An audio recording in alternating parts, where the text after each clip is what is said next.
that has been working his tail off in the last hour and 10 minutes trying to get the show up. Not his fault, mind you, just YouTube being a bunch of jerks. Really being a bunch of jerks, by the way, I got to tell you. Are they the jerks or are we the jerks for having outdated software? Hey, look, man, if they sell a product and it's on there, they didn't tell us it wouldn't work anymore. They didn't give you any warning about it. That's their fault. You paid them. I pay them money. Screw you. Start working. At any rate, we are on now live, though, which is good. It'll be a very abbreviated show, though. We're only going to be going until 11 o'clock today, which, not a problem. And then we will be live streaming at the convention, the Libertarian Party of Florida State Convention that will be happening today, tomorrow, and Sunday. As long as all this works okay there. Gosh, I hope so. Gee, even Eddie boy. So hopefully everybody's doing well, not having any issues. I'm actually trying to go to all the pages on the internet and let people know that that we're on. That'll always be nice to let people know that we're on now. So if you do want to call into the program, the number one. Oh no, we're gonna have Brandon on, right? We're gonna have Brandon. I'm calling here to get Brandon on. Yeah, let's make a call to get Brandon on. And we'll just probably do the show with Brandon today. So Danielle's not with us today because she actually has to set up for the convention. A lot of things going on, a lot of different moving parts here anyway. But luckily we did get this thing squared away. Hey, Brandon, it's Alex. You're live on the air. How are you doing, sir? I'm very blessed. How's everyone? I would say we were doing good, but that was before we had major technical difficulties with the tube. Well, if it wasn't difficult, it wouldn't be worth doing. You know what? That's a very, it's just such a positive outlook on life you have sometimes, Brandon. It's always just very nice to have your positivity on the show because right now I'm not happy with the YouTube. But at any rate, let's get into. Yeah, life's too short to complain. That's a good point, by the way. Who's listening anyway? So let's just get right to it. I actually have a question for you, by the way. I don't know. Have you been keeping up with this Duggar thing? With the what thing? The Duggar thing, the Duggar family thing. It's this family of 19 and counting. Yeah. I do know about it. I mean, I don't know the intricate details of. What I know is he's 14, so intricate details of what he's accused of doing at 14, I really haven't dove into those kind of details because to me it's irrelevant. But let's go ahead. But I guess my question is, and I said this to Danielle last night. I would, because you are a deep person of faith, and I would imagine that you really get offended by these people. I'm not blaming, and by the way, I just want to make sure I say this right up front. I'm not blaming the faith of Christianity on this one, by the way. This family is what I'm blaming specifically. I don't get how the parents, the kid did something to a couple of the daughters, and they just send the kid away, and they don't do anything. Like, they don't really solve the problem, and then they almost try to hide behind their faith when it's going on. Go ahead. I have to stop you just because I completely disagree. I mean, so this is their oldest child, and when this happened, they actually took him to the police, to look at possible charges, trying to be very honest about that. He went through counseling through their church and went through the ministry counseling. It obviously worked because he's an upstanding adult now. This happened well over 10 years ago. He's married now, has a family now. He had been transparent with his wife and his wife's family before they got married. Though the victims have never come forward to file charges, even after they become pseudo-celebrities or whatever reality show people are called these days. So I'm not quite sure I understand what is so offensive about how they handle it. I mean, it's like, this is my other issue too. He's 14. So are we supposed to now assume all of these horny little 14-year-old boys that fondle other girls, whether it's the sleepovers, whether it may be their own family, that they're all these, pedophiles that cannot be helped, and now we have to go through the criminal justice system? And I mean, I actually have a bigger issue with Oprah using her people to out a story that should have been sealed. I mean, we're constantly under attack because we will release the juveniles' names even if they're being tried as a murder. So whenever you're talking about a sealed record, that's a completely different thing. And we're talking about something that happened, 10, 12 years ago. I don't know exactly how old Josh is now, but we're talking about 10, 12 years ago that the family and they've all moved on from. So to me, it's a lot dirty. It's like dirt on someone that's kind of rose up above the dirt, and now we're bringing them down. So elaborate a little bit more on what is so offensive about that. Well, no, and I'm glad you're.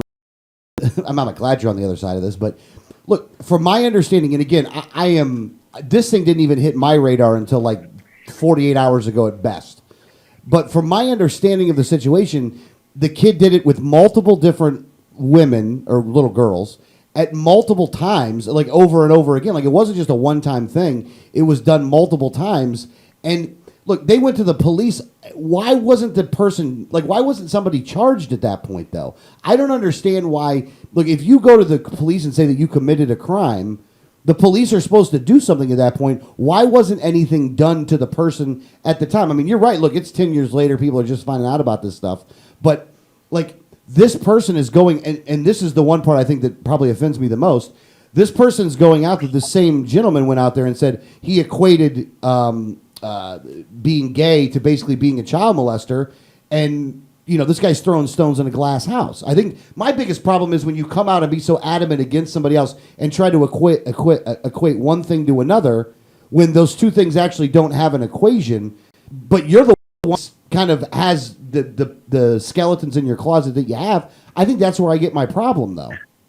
Okay, well, even if we equate the behavior as being the same or not the same, it doesn't absolve him of whatever it is sinful act that he had done that hopefully he's now sought repentance from and tried to fix his life. So, I mean, just because I can equate a behavior equal to some other behavior based on my faith doesn't mean that I'm completely absolved from saying myself. So, for instance, for me, I've been divorced. But that doesn't mean that I don't equate divorce equal to other sins, and nor does that say that I'm throwing a stone at you and not throwing some at myself.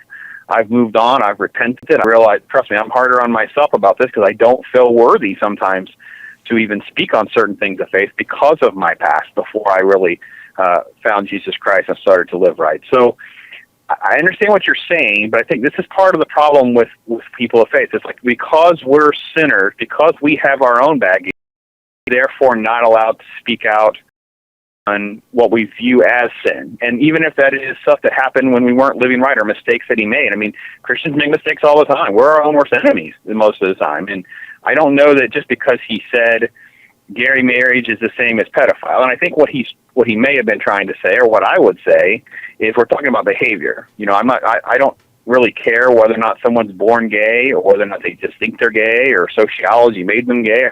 I really don't care. I think all that argument is just completely irrelevant. It's based on behavior.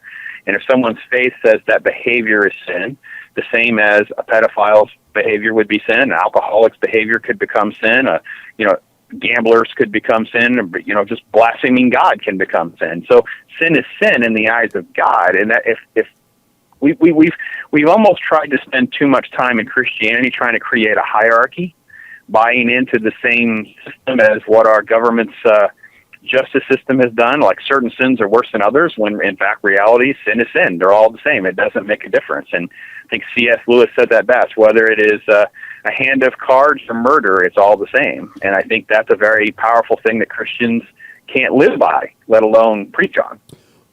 Well, I guess here's my one. Let me respond a little bit to that. I think when you're right. Sin is in the way you're talking about it. Sin is sin. That's understandable.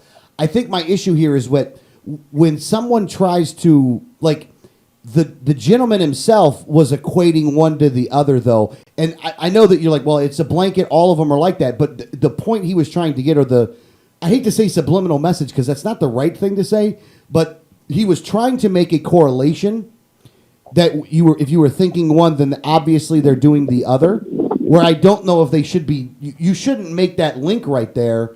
Almost like when, you know how every time somebody wants to compare something to Nazis, then people get all upset of, well, you're comparing that to Nazis and it's not the same thing. like I view it like he was trying to compare one to the other for a reason. It wasn't like he was just, blanket saying, well, everything's a sin. It could be anything. He was only specifically talking about one to get people that were hearing it to think that if you are one, then you are the other. And I think that's where my bigger problem, I think, lies with the whole thing. And again, this thing didn't even hit my radar screen of looking at it until, like I said, about 48 hours ago. And the truth be told, Brandon, and I want to make sure that I make this point abundantly clear, I don't equate the faith to this part. These people are individuals, and there are a lot of individuals, but these people are individuals, and I'm almost more getting offended that people are abusing your faith to shield their activities. And again, I'm not blaming. I'm blaming the person who wants to use that. It's almost like when you talk about an issue like marijuana. Well, what about the kids? Like, you're using the kids as a shield for something. Like you don't really care. I mean, not that you don't care about the kids, but the kids can get it now. Like, you're trying to make an equation to enact an emotional response. And I think that these people are doing the same thing. And I'm actually more defending the faith in a weird way, because I don't think these people represent it. These people, I don't know what this guy was thinking when it all happened, and I don't know why the police didn't take action when they should have taken action. Well, and again, I don't want to speak out of turn because I haven't dove into the story either. But my impression is that the police didn't act because the family was cooperating. The family had surrendered him over to authorities, and they decided not to act. Whether those families decided not to press charges, whether they felt as though it was, teenage type behavior that was, now being called molestation, now being called a pedophile, I'm not certain. I will say this: I agree with you in the sense of when he came forth and he made that statement, what he should have said was that I'm the sinner and I did this, therefore I know that. And I'm sure he was, not willing to do that, maybe possibly to jeopardize the reality show and what they've become or whatever. But I'm also not willing to really kind of paint them with such an evil brush as the media has done here, because I have watched some of the shows. I don't watch it very often, but my daughter does like the show. I don't see them being as preachy and, so out there and beat people over the head like they're somehow holier than thou. I just see them as just being this massively side Christian family, and kind of what they do is almost like a spectacle, and that's the appeal of the show, and they're being painted in a different way because they've been on the air now for so long. It's easy to find these one moments here and there, these little sprinklings of things that were said or done that somehow paint them badly. And I think that could happen to any one of us. I'm sure if we go through the archives, you and I have made several comments or things that might sound a little out of context, and someone's searching for it, they could paint us in a light that probably is not how we would want to be reflected. So, I agree with what you're saying, and I definitely agree with what you're saying about the faith. I think he's not alone with that, trying to equate pedophiles, trying to equate that to the homosexual debate. I think that debate, that ship has sailed long ago. It's a silly argument. It really is completely irrelevant to our faith. But I think there is some of that misrepresentation that's occurred, not just by Josh Duggar, but by many others. Yeah. No, look, and part of me, look, and again, I think I've talked about it on the show before. Look, at the end of the day, and I think I figured out what my proper term is that I'm a deist. Like, I think that there is some kind of higher power. No idea who's right and wrong. Just have a belief in some kind of a higher power. But I'm starting to actually get more offended that people use something like that when there's so many people that are out there that are good examples, that don't preach to nobody, that go out there and just try to do good works. And again, I think we talked about it probably a couple weeks back, but I really do want to spend time highlighting like good people doing good things. It's actually another reason why I actually like having you on, Brandon, because I know who you are as a person. I mean, I've met you. We've met, known each other for years. We've had some very in-depth conversations. We don't agree on everything. We look at it from different perspectives. But you're a person, in my opinion, that's very, very honest about things. You'll tell it the way that you see it, no matter what. So I like to highlight the good things, but I just get mad. I almost get mad for you when I see crap like this. And it's like, geez, what the hell? What the hell's wrong with these people? And I do see where you're coming from. I think that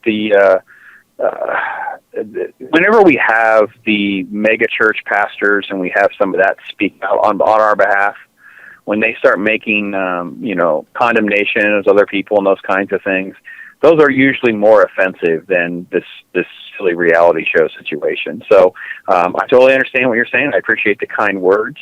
I know that I was in your place. I know I kind of drifted away from my upbringing and kind of got to a place where, well, I guess there's a God of some kind. I'm not quite sure I totally understand it. Even when I would go to church, I was like, yeah, whatever. I don't really get it.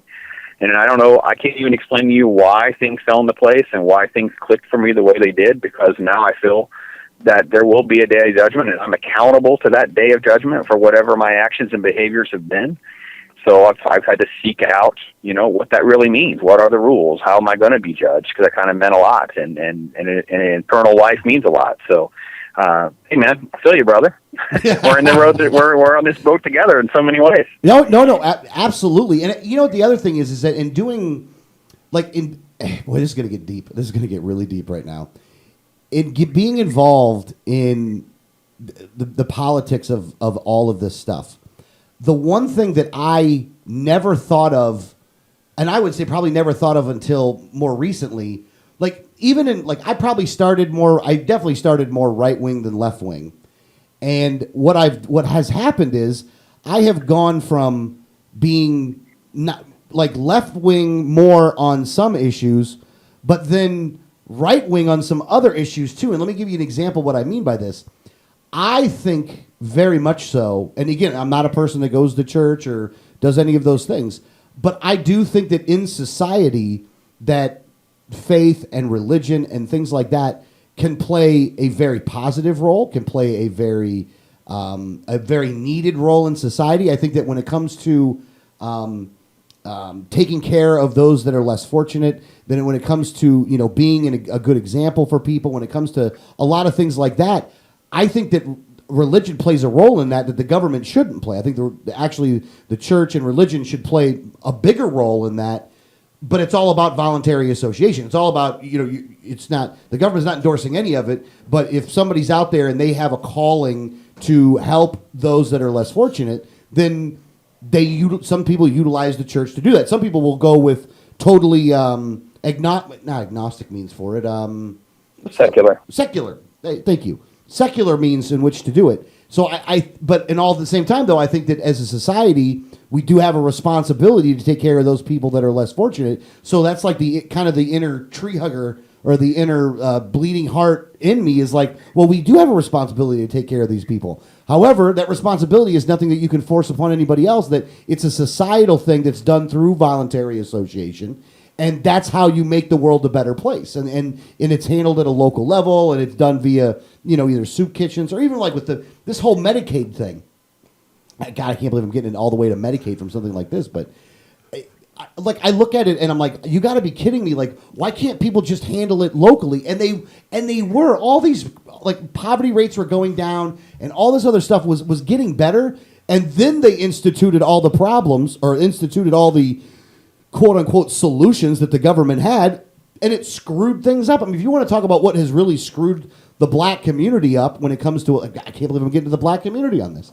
But if you look at what screwed up a lot, what happened within the black community, marriage rates were high, unemployment was low, the family structure was good within the black community before they tried to help them, and when they did, now the poverty rates are through the roof. The unwed fathers or unwed mothers and fatherless kids are higher. You know what I mean? Like there's more crime. There's some drugs which wasn't there beforehand. Like the government really came in and said, in a way to help you, let's go ahead and screw up your entire community. And what the hell happened there? Well, and I think that the church has completely failed when it comes to understanding the role of government, because the role of government is not your friend, and the government is not going to do anything that's going to benefit the mission of the church or you as a Christian. And I think that, whether we define them as right or left, there's really not if it involves the government. So, the left wing is not going to agree with you because they might believe in being charitable, but they will not believe in lifting away the charity and the safety nets that they've put in place through the government means.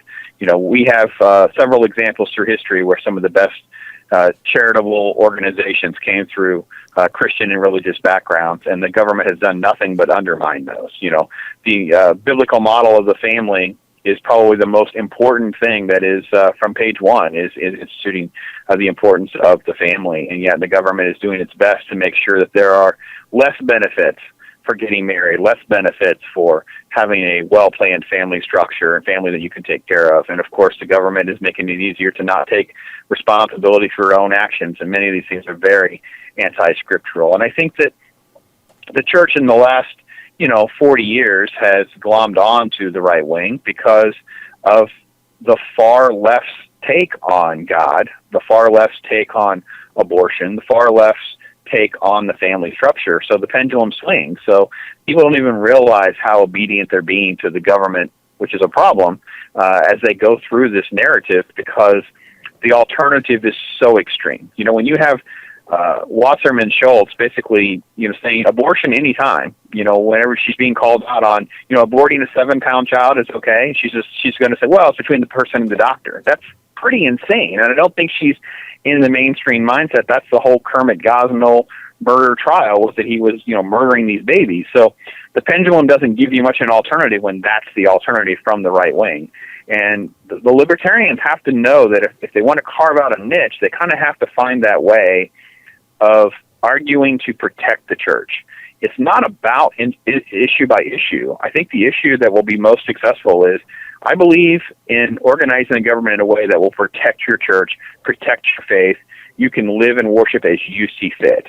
And when it comes to abortion, you can believe what you want to believe, whatever. Now, there are a few topics that are a little difficult and challenging with that. And I think that's where it becomes, difficult to be a candidate, difficult to politic in 2015.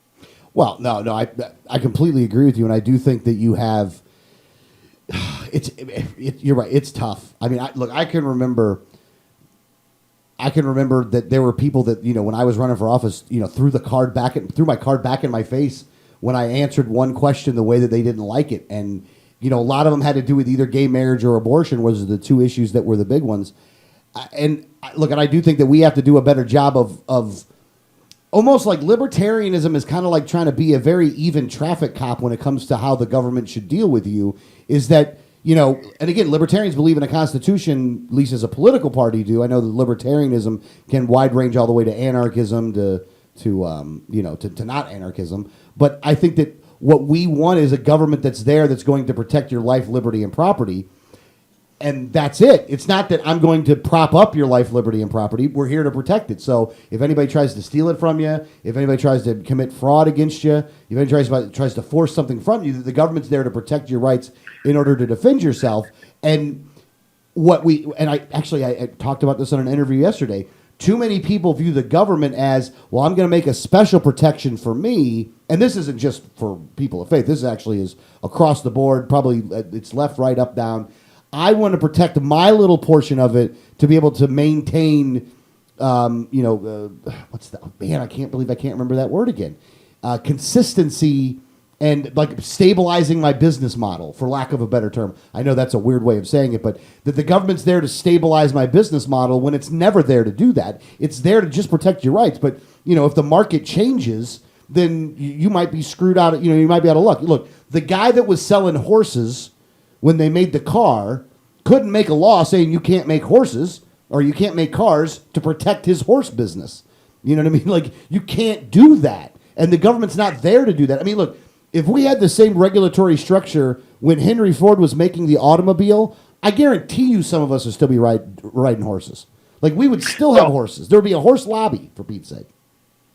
Well, and I think that's part of the, where the libertarians have definitely evolved a lot. And I would say that I would go one step further with your definition of not only just protecting liberty, but I think there needs to be a healthier and a more structured conversation about what's good for society as a whole. So, that is where certain regulations and certain protections, and libertarians can come across as sounding like anarchists, even if they don't mean to, because I think that there is certain aspects of society and culture that need to be built and structured that is for the betterment of a society as a whole. But that's not the same as the government of 2015 that wants to pick winners and losers, and that's exactly what you're talking about. Our goal is to not be having tax breaks for the horse ranchers in Kentucky and thoroughbred raisers, because that betters the senators of Kentucky. And that's where we have to get away from, and that's a very difficult argument to make sure people feel confident and comfortable that you're not going into anarchy. Because I don't think it's what the founders were trying to do. The founders were trying to come up with some minimum standards, some minimal guidelines for the government to exist for the betterment of society. But I also think that they didn't have the foresight to know that we would be having discussions on certain topics of, what is the condition of our water? What is the condition of our environment? What is the condition of our travel? So there's a lot of different aspects of that probably needs to go into that libertarian motto a little bit better, if I could say it that way. Yeah, no, I understand. Greg, anything to say at this point? Hi. I mean, you might blow the whole thing up. I don't know, Greg. But Hi, Greg. Sorry, Greg. Hey, Greg Nolan, how you doing? Hey, surprised you're here. Go ahead, sir. I'm sorry. Welcome to the show, Greg. Glad to have you. Oh, thank you. Happy to be here. Sorry, Greg. Well, I don't like that you picked the shortest show we have ever done to bring this up, because this is a topic that our normal 3-hour show would not be enough to cover it. So what I'm going to do is kind of bring this back to where you started with the Duggar story. And I want to compare what the liberal side of the media is doing with the Duggar story to what they aren't doing with Lena Dunham. Because Lena Dunham, if you haven't heard about her, she's... Yeah, I remember this story. This is the one where she wrote in a book how she basically molested her little brother or something like that?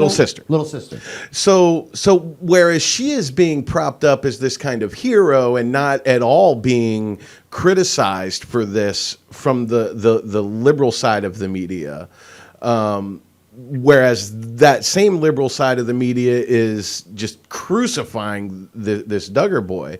And I think what it really comes down to is, as children, there is a lot that we don't understand. There's a lot of answers that we're looking for, and that ranges from everything to lightning in the sky to the parts of our bodies. I mean, I remember when my son was born, watching him look at his hand going, what is this thing? And how is it that I'm controlling it? And you can kind of see this thought process going on in his eyes where he doesn't even understand what his hand is. He's just now figuring it out. Yeah. So as it goes on, kids are kind of trying to figure these things out. And we don't always have these discussions about what the private parts of our body are with our children and explain it to them. So when they get together, or this actually happens a lot between children where they're like looking at each other's things and fondling them, and whether it's appropriate or not is a judgment that you can cast, but it doesn't change the fact that it's always been going on and probably will always continue to go on. And that's the thing. You've got Lena Dunham on one side, who molested her sister, and then wrote it in a book. And wrote it in a book. And then you've got Josh Duggar, who molested his sisters. And you can probably relate this to them just trying to figure this out, especially with boys and girls. Obviously our parts are different. So children who, a boy, he's used to seeing his parts all the time. He knows what that looks like. When he sees a girl's part, all of a sudden it's something new and different. And what is this? So I don't want to be too hard on either of them for what they did as children when they didn't even understand. And quite frankly, it can be easily explained away this way, and that they're trying to figure it out. Wow. And I'm not going to categorize either of them as pedophiles or child molesters, or say that they should be on file as sexual predators or whatever with the government. I think this is something that we really need to worry more about our own lives and worry about our own children. And again, I think Greg's saying what I think will go a step further. What we just said was, we don't want the government picking winners and losers. We got to stop the media from picking winners and losers, right? Yes. The moment this kid, trust me, and I guarantee this will happen, Alex. The very moment that if they can stamp a sex offender label, and actually even if they don't, I will almost guarantee they're going to try to find a way to go after this guy's kids. It doesn't matter if this happened 12 years ago or not. They're going to go after it. CPS or whoever the appropriate agency is, wherever this man lives, they're going to show up at his house. Oh, I guarantee that CPS or whatever the name of the organization is in their state is casting more scrutiny on them now than they were 3 weeks ago before this story started hitting the airwaves. Yeah. Whether they're actually going to do something or not is a different story, but I guarantee they are getting more scrutiny right now than they were. I'm gonna have to. I wish I could go back 48 hours so it didn't come up on my radar.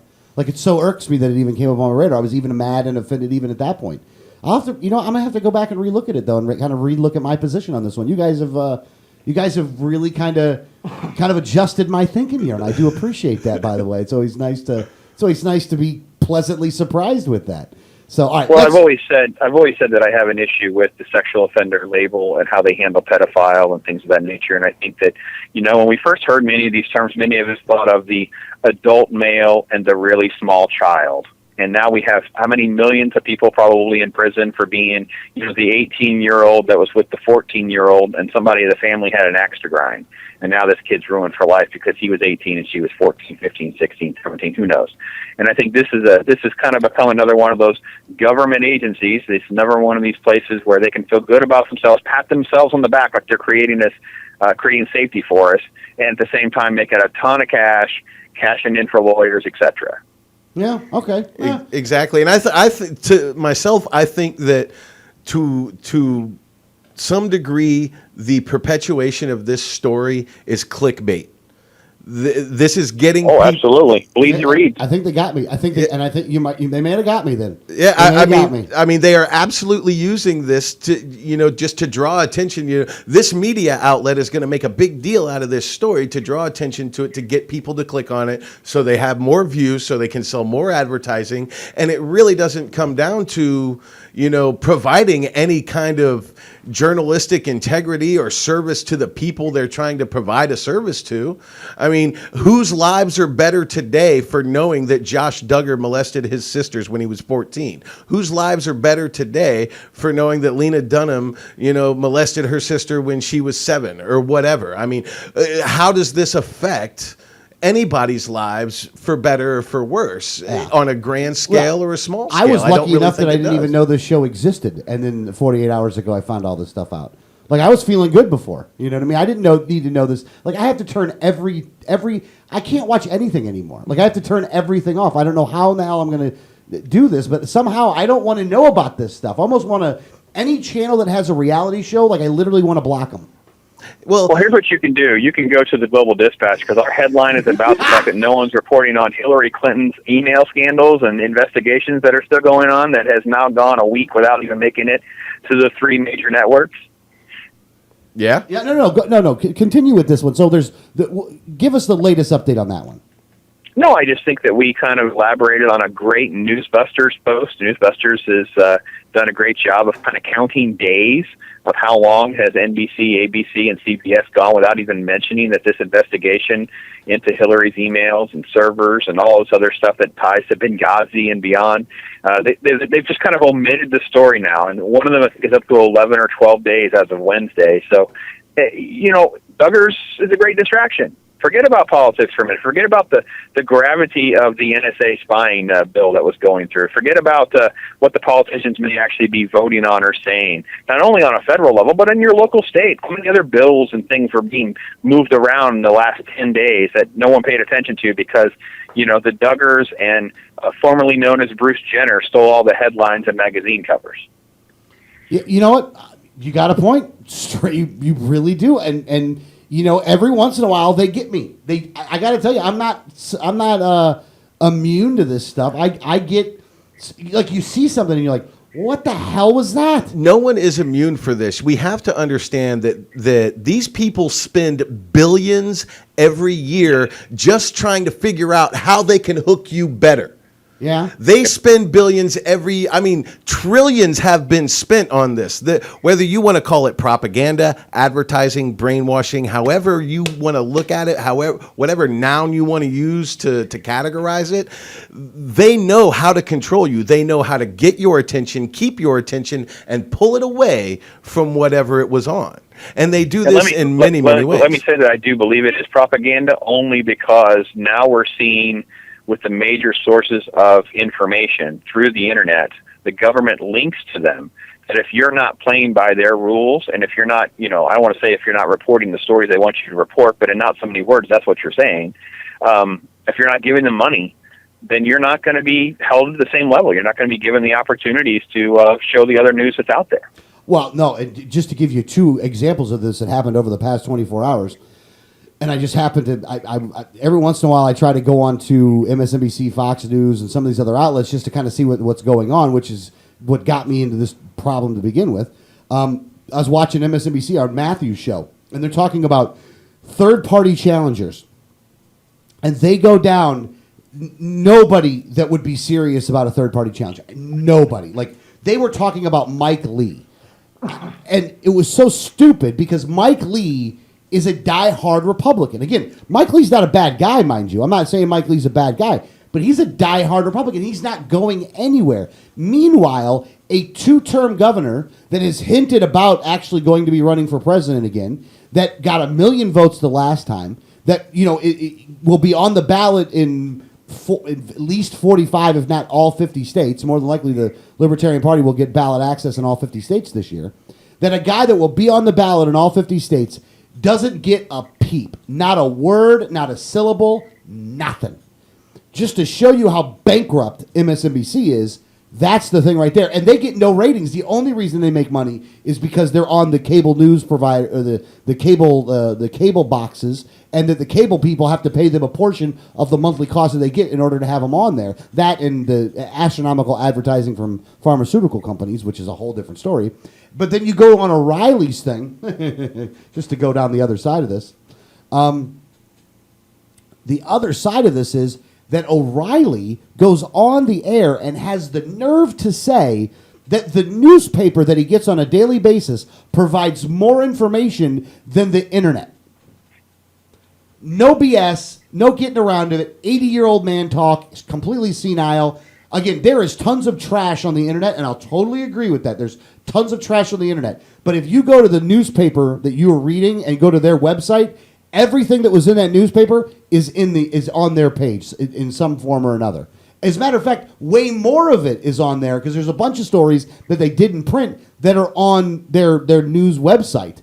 To watch MSNBC and even Fox on this one with O'Reilly say this stuff, it offends me, and it's why their ratings are going down, and it's why alternative media is going up, or some people are just tuning out.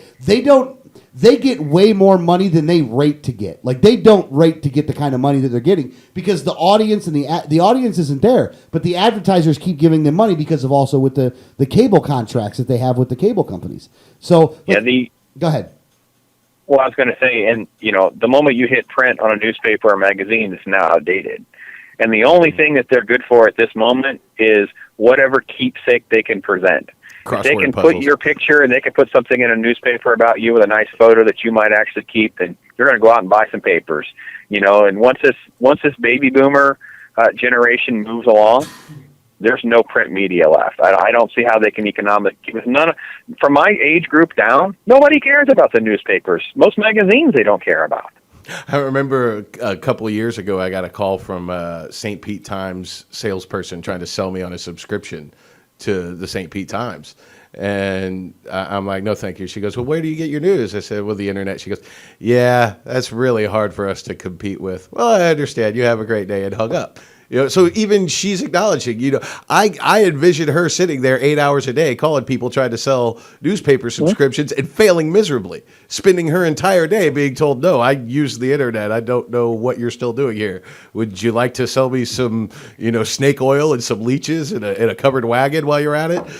Well, they need if they could find a way to manufacture coupons, we wouldn't even ever get a paper. That's the only time we ever buy a paper is for my wife to cut coupons. Yeah, coupons, crossword puzzles. I mean, that's the extent of it. Here's the thing, though. I actually do like the newspaper. I do. I don't buy it all the time, and I don't get a subscription. But sometimes, if I'm going to lunch, I will buy the paper. And if I go to a place that it will have the paper kind of just sitting there, I'll pick it up, I'll read it, and see what they were putting in there. And I do like to read the paper, but even I'm getting to the point now where I will even just use my phone for lunch and scroll through, different sites and stuff like that, with different apps and stuff. I'll tell you what, my favorite app in the whole world when it comes to reading news, and it sucks because it's not a very good news service, but the way they set it up, they're just awesome at it, is Politico.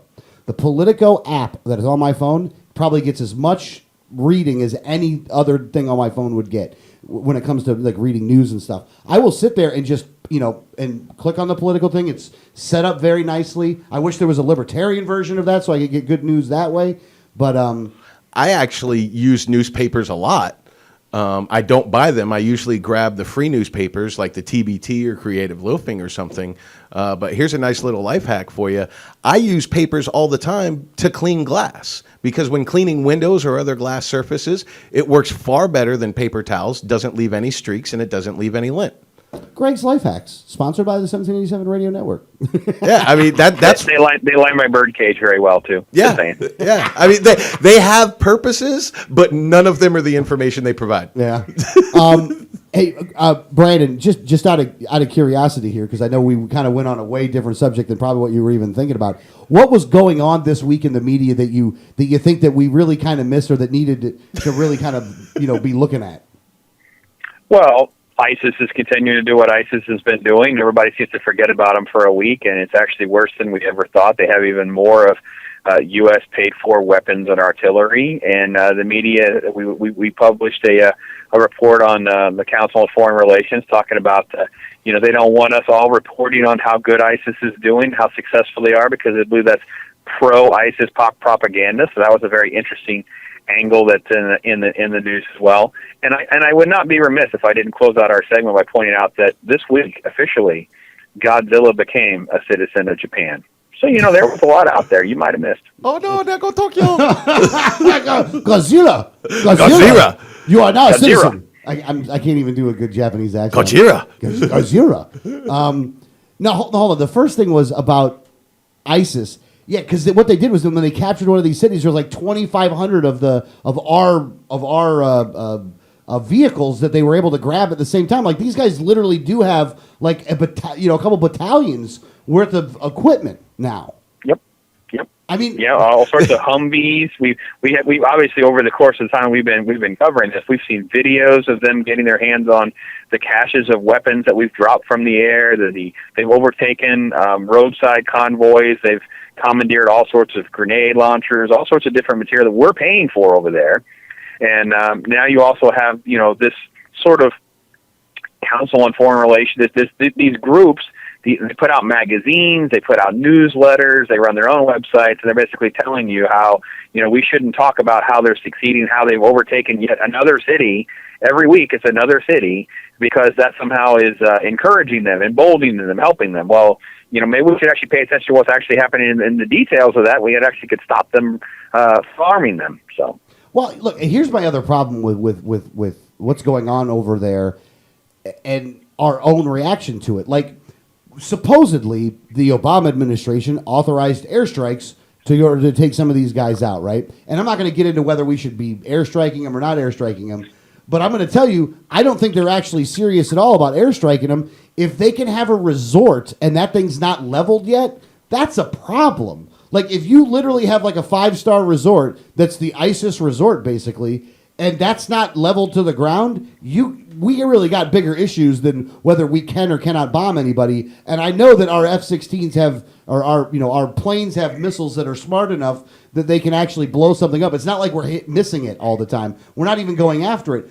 And they have convoys going up and down the road, and we're not bombing those convoys. Like, what the hell is going on? That many Humvees, you can blow most of them up with a couple go-arounds. I mean, you just send in a bunch of jets, blow them, but we're not even doing that. Look, God, I hate to say it this way because everybody's like, "Wow, you're such a conspiracy." Look, man, how can you say anything other than we're not trying to take these guys out? We're not even remotely trying to take these guys out, these ISIS guys. I don't see us doing it at all. I mean, we're not inept. We're not an inept military. Well, I think that this is just another chance for us to learn the lesson we refuse to learn from World War I and World War II. Because what we're faced with right now is a war-weary population, just like after World War I. The American people were so tired of being at war and just wanted it to end and wanted to find a way out. And as soon as we got that, we thought it was all over. But we now know that the circumstances under which World War I ended, well, you can technically say it never really did. It just kind of got put on pause. There was a ceasefire of sorts, and then World War II picks up, and we're right back at it. Well, with what we've done going into Iraq and Afghanistan and our meddling over in the Middle East, and now we've pulled out and everybody's war weary, well, we never really solved the problem. So we're going to end up having to go back in there. So right now we're kind of in that phase where we were between World War I and World War II, where everybody's war weary and doesn't want to go to war, but we already started this with one war and a bunch of military action that didn't resolve anything. And now we're going to have to make a decision of, are we going to go back into this or not? Or can we finally at some point learn that bombing the crap out of people has yet to solve any problem? And it's not going to resolve any of this. I don't know. Alex is on the phone now. Brandon, what do you think? I really, I mean, this is kind of how do you not argue that we are at least apathetic about a winning a war? I don't know if I want to blame the Obama administration, Defense Department, and the American people, because I think you're right. There is a war weariness, and I think that there is a apprehensiveness to decide what to do. I think, and I disagree with a lot of my libertarian brothers and sisters. I think this is a little bit of what we're seeing with ISIS in the States. How do we have a Twitter photo of someone that's pro-ISIS, but we don't know who they are and where they are and how they got arrested? How do we not know where the lady that is running a recruitment ISIS website, where she went? So it's you're either that incompetent or you're complicit.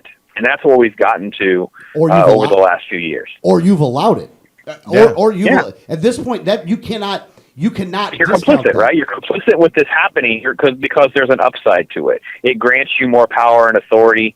It moves you closer towards martial law. It moves you closer to increased police state. It expands the drone programs. It keeps the NSA spying programs alive. I mean, this is the kind of stuff that has been the consequence of what we've seen over the last few years. And you're left scratching your head because it doesn't make sense. Yeah, you're right. It doesn't make sense. Well, look, we only got a couple minutes left because we're only doing it till 11 today. But his name is Brandon. The website is theglobaldispatch.com. And again, I say this every week, but I'll continue to say it again. It is always a pleasure to have you on. It is always a pleasure to be able to talk about issues with you, and your perspective is really what makes the show better than it's better with you than better without you. I'll put it to you that way. Oh, I appreciate that. I appreciate having an opportunity to share stuff that's on there, and there's a couple new interviews up this week as well. One I think you might enjoy is there's a child actor named Floyd Harrington, and he had a great. He's not the best interview. He's like 11, but he had a couple of really great stories about working with Matthew McConaughey and the gift that McConaughey gave him after working on True Detective, and of course he has a great story about working with Vanilla Ice on a Kraft commercial. So he may not be the best talker with doing an interview, but he had a great couple stories to share, so you may want to check that out as well. Nice. And before Brandon goes, I just want to say, I want to thank you, Brandon, because last week you took me out to see Mad Max, and I had a great time, and I appreciate it, and the movie was awesome. The Global Dispatch was happy to give us a night out and enjoy just an absolutely great film. Absolutely great film. It was incredible. Beautiful. Beautiful. All right, brother. We'll see you later, man. Take care, guys. Talk hard. Talk hard. All right, guys. Well, like I said, I know we're gonna do an amended show. It was supposed to be a whole 2 hours today. Unfortunately, the YouTube said that we weren't allowed to do that. We will be broadcasting live. Well, I'm not going to be the one speaking because I got to be the vice chair. But we will be having a live feed from the Libertarian Party of Florida State Convention. We'll put it on the 1787 network. I'm going to be hosting the live feed. I don't know how much actual speaking I'm going to be doing during the convention because I would rather let the delegation and the people. Yeah, but you still got to do some play-by-play. Don't discount that. I am. Don't discount yourself. Don't discount yourself. You know what I'm saying? So the website, guys, 1787network.com. Again, sorry for the mess up this morning. I mean, look, YouTube is honestly, this one's on them though, not on us. I'm not putting it on Greg today. This ain't on Greg. This is on YouTube, man. They're being jerky. But hopefully we bribed them enough to where they won't do it again for a while. and everybody, we are leaving here as soon as the show ends. We're wrapping this up and heading out to the Libertarian Party of Florida State Convention. Come out and see us. Yeah, come out there and see us. It's open to the public. You got Gary Johnson. You got Ben Swan, Tony Stiles. Did I say Adam Kokesh? Adam Kokesh. Yeah, Gary Johnson, Ben Swan, Adam Kokesh. I'll be there. I mean, I'm the biggest star in the world, so you might as well just go because of me. Because I'll be there.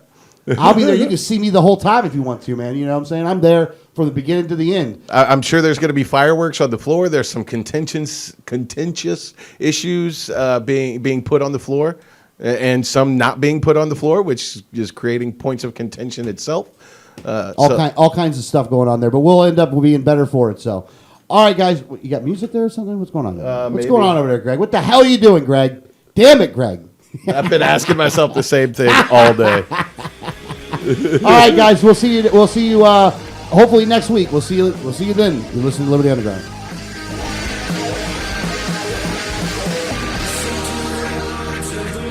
With the rifle in his hand, don't be mistaken.